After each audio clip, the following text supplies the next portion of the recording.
What's happening team? Liam from Lazarus Personal Training, and in this video I'm going to walk you through how to use a lacrosse ball. Now, a lacrosse ball is a small, hard rubber ball. It's got a tiny little bit of a give to it, but it's hard and it's dense. The reason why we want to use a lacrosse ball is for self-myofibril release, or basically massaging out certain points on the body to release them so they move better. You could do this before a workout, after a workout, or on your off days for target areas. I'm going to go through a couple of the spots that I think the lacrosse ball is best utilized for, starting from the bottom and going all the way up to the top. The first point of call that we're going to go to, and my favorite, is the foot. So basically we're going to take the ball, drop it down onto the floor, and then from there we're going to start from the heel. We're going to dig around on the heel, applying pressure down. We're going to look to move around, try and free it out a little bit, and once we've worked on the heel, we're then going to move to the archer's foot, and then we're going to start rolling up and down, almost in like a bit of a C shape. The first time you might do this, or the first time you do this, you might feel like this is pretty intense and this is a bit full on. That's absolutely fine. It will do, but the more that we do it, the easier it gets. And once we've done the bottom of the arch, we're then going to move up into the ball of his feet and work on that toe position. So again, moving side to side, a little bit of back and forth. And if you find any tender areas, what I want you to do is flex your toes up and down to work on that motion. A lot of the stuff that we do requires a bit of motion coming into this, and I'd say about 45 seconds to a minute on one foot, and then your other foot doing exactly the same thing, and we're on to a winner. The next point that we're going into is the calf. Now with this, we need to apply pressure down onto the calf, and as a word of warning, if you have hairy legs, you might find that it pulls on your hairs a little bit, but it's just something that we'll have to get through, or wear leggings. So when we're looking at this position, what we're going to do is sit down and we're going to place the ball up into the calf muscle a little bit high, so we're almost under the knee. We're going to sit and apply pressure down, and now we're just going to roll around in that area. I'm going to sit back, I'm going to move, and I'm going to try and find any sweet spots. Now you might find that there's not enough pressure in this, so what you can do is cross the leg, and again, focus on that movement and focus on trying to find an area that you're feeling a little bit tight in.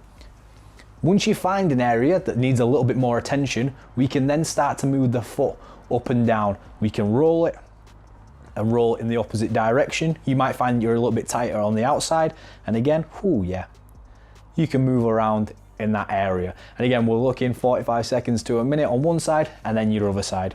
We're now going to look at the glutes. So for the glutes, it's got a little bit of an extra setup, and you might find that this is a hard position to sit in. So if you need, have some blocks behind you that raise up your hands. We're going to take the ball and we're going to place it in our back pocket.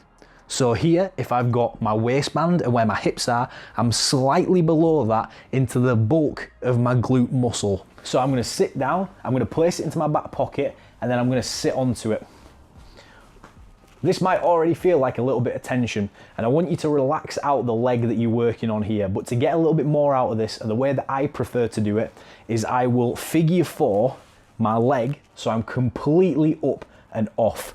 From there, I've got my left leg relaxed, and I'm moving around on this area, looking for any spots that might be a little bit tight. And what I can do is shift that hip if I find any points that might be a little bit tighter. And again, I'm just rolling around on this area. And again, you might need to raise up your hands to make this a little bit more comfortable. Hands and fingertips are turning away from you. And again, we're just massaging into this area. And once again, we're probably looking 45 seconds to a minute on both sides. The next release that we're going to do is a lower back release. So for this, we're focusing on this lower back area, and all we're going to do is take the ball and place it off the side of the spine. So you never want to be down the spine, nor do you want to cross the spine. You always want to stay one side and then reposition when you go to the other side. So here I'm going to use this door frame, I'm going to place the ball onto my back, and then I'm going to sit into position, and I'm going to rest, and then I'm just going to rock side to side, looking for any tight areas and just moving up and down through this. And if I do find a tight area, what I can do is lean back in, find a comfortable spot, and then start bringing my leg up and down. So again, I'm creating movement to massage out that lower back area. And again, just moving around before switching over to the other side. And again, finding a comfortable position for this. And if there's anywhere that feels a little bit tight, get your foot in position, and then we're going up and down and massaging through. You might need a little bit of a support to help you in that position. And again, 45 seconds to a minute on each side. We're going up the body next and going into the rear delt area. To find the spot for the rear delt, you want to make a gun position with your hand. And from there, thumb onto the collarbone and then over the top. And this is where we want to place the ball. So almost in the meat of his trap. So we don't want to be too low where we're sat over the shoulder blade. And again, I'm just going to use this door frame here. I'm going to place that ball into that area that I've just picked out. I'm going to sit back into it and I'm just going to roll around on that area and just trying to massage that point and see if there's any tension that I'm holding there. And then what I can do is if there is any tension, I can roll my head around and get that moving. Reason being, the area that we're sat in, or the muscle that we're sat on, is the traps. And that trap is linked directly to the head and the neck. So if we find a spot that is tight, we can move our head around to release that position.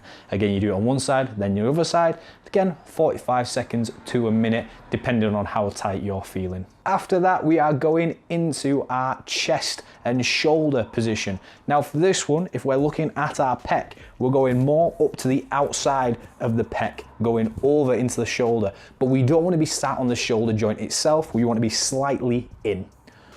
Once we find that position, we're going to take the ball and we're going to place it on that point.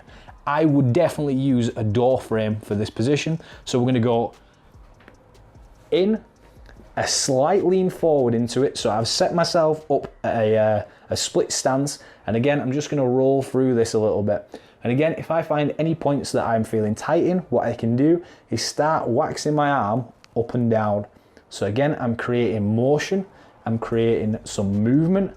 I can go into a press position if I want to, because again, we're massaging this muscle out. So we want to make sure that we can move while we're doing this, rather than just sitting on a point and not moving at all. Movement is key. Again, 45 seconds to a minute on both sides, and make sure that if you have a movement pattern, let's say that overhead press, that doesn't feel too great, focus on getting that moving. The final stretch that we go into is for our traps on top. So we've already hit behind and now we're going on top. So for that, you've got the meaty bit of your trap that goes up to your neck. We're going to place the ball onto that point and we're going to lean forward into the door frame and sit in position. We're going to let the arm hang down and we're just going to roll around in this point. And again, if we need to, we can start moving the neck around. What I also do sometimes is I'll pull this arm away to create a little bit more of a stretch. If you're in a stressed out position or you find you carry a lot of tension up into your neck, that is going to do you the world of good because it's going to relax those traps right out. And again, if you haven't guessed by now, 45 seconds to a minute on both sides. That concludes how to use a lacrosse ball. Now, I've not gone through everything there. I've just gone through a couple of key points that I think are really, really helpful. Anything that we've done on the wall, you can do on the floor too. You will find that there is more pressure on the floor because you'll apply more body weight to it, obviously. So I would always start on the wall, and if you need a little bit extra, down onto the floor. So I've not covered everything with the lacrosse ball, but think of it this way. If there's a muscle that's tight, how do you apply pressure with the ball and then how do you create movement through it? If there's a certain area that you're still not particularly sure on, you need a release, let me know and I'm happy to help out. If you've liked this video, give it a like, maybe share it with someone that needs a little bit more help with a lacrosse ball. And if you really like my content, subscribe to the channel because it massively helps. I've been Liam from Lacrosse Personal Training and I will see you next time.